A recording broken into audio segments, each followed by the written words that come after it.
let's talk about us. I'm a family law attorney. And I'm a therapist. I'm Natasha Khazanov, and I have a therapy practice. I've been working with people for over 30 years.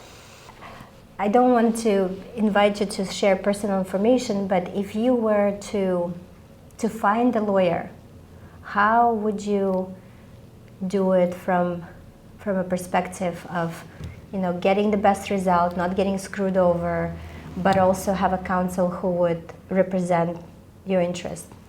That's a wonderful question, because not only I have my first-hand experience of divorcing, but also as a therapist, I have to say nothing brings more people into my office than love life when it is not going right. And when people divorce, a lot of times it creates a lot of pain and suffering, emotional pain and suffering, but also financially taxing. So I can't tell you how many people entered therapy with me for depression or anxiety, or the combination of both, during the divorce proceedings. And it is interesting for me to hear their stories, because oftentimes they will say, I don't know what I was thinking when I hired this attorney, when they realize that they are not getting help. So I think it's a wonderful question, and if we can help people understand how to choose the attorney, what are the winning strategies in choosing the attorney. In the world of Yelp, people look at who gets the most amount of review. Would you consider that as a factor? Well, actually, there is a story that goes with that. One of my clients followed Yelp reviews, and she found an attorney who had really good reviews. And she had a list of several people, and she went to see him. What she discovered, however, and she told me in the session, that he asked her to write a review before he did any work, really. And he had cases of champagne in his office, and he offered her a bottle of champagne so that she would write a review. And I felt it was ethically questionable because it was a bribe.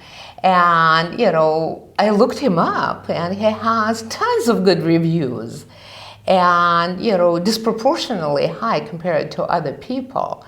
So that would be a red flag when you compare other people to this outlier. So lesson number one, look at the reviews, but also look if those reviews potentially could be fake, right? Because too many reviews considering the competition should be also looked at. Absolutely. It is one of many things that I think a person needs to consider in order to find someone who is competent. When we are going through divorce, it's a very vulnerable time in our lives. And when, as human beings, we feel vulnerable, a lot of times we need someone to have our back. Right. So divorce is not easy, right? No matter how you slice it, there are emotional parts, there are financial parts, then there are legal issues around child custody, so it's enormously complex. So when you go through it, it's a long kind of journey.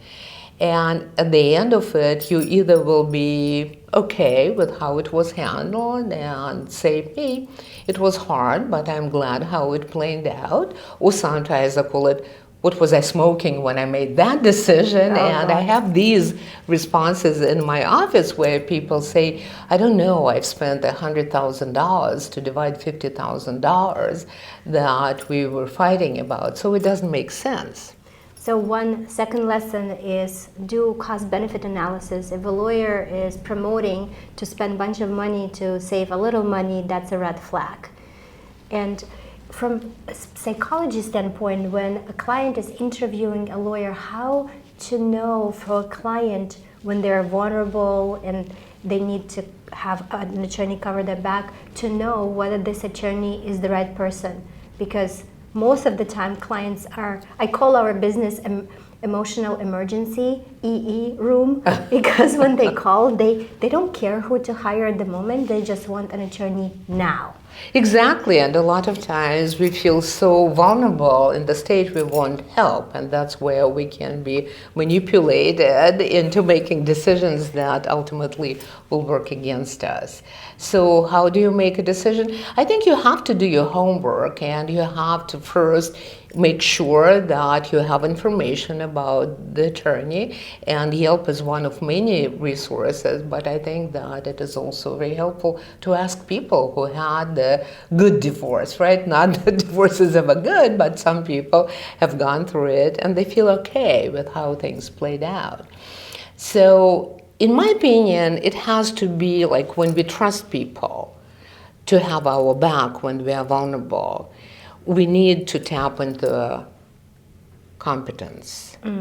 We have to trust them. And there are two types of competence that I always think about. One is the competence of the mind, of the head. So people need to know all the laws and how things are done, and that's what people usually learn in law school and in their practice. But I think that more importantly is what I call the competency of the heart. Where people really care about the outcome. They are not really using the situation to just promote themselves or make money. So there has to be the story of shared success. And that's the competency of the heart. So how do we establish it?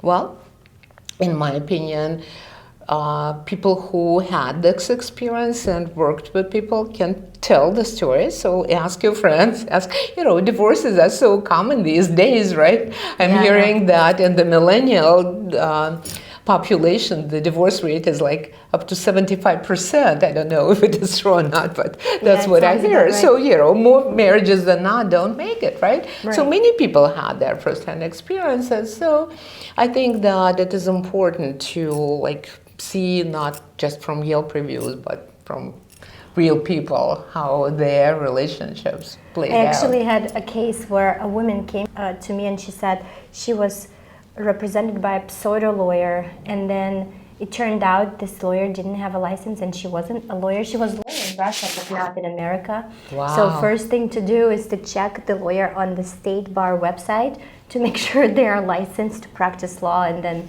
have all the certifications, family law specialist. Wow, I haven't heard a story of pseudo lawyer, but I have heard stories about pseudo doctors who claim to have a license. Yeah. Same. It took 10 years for the state bar to cease and desist her business and take out her file. She ruined so many people's lives in immigration law and in family law.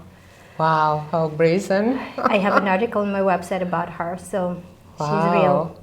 Yeah, definitely, check the credentials.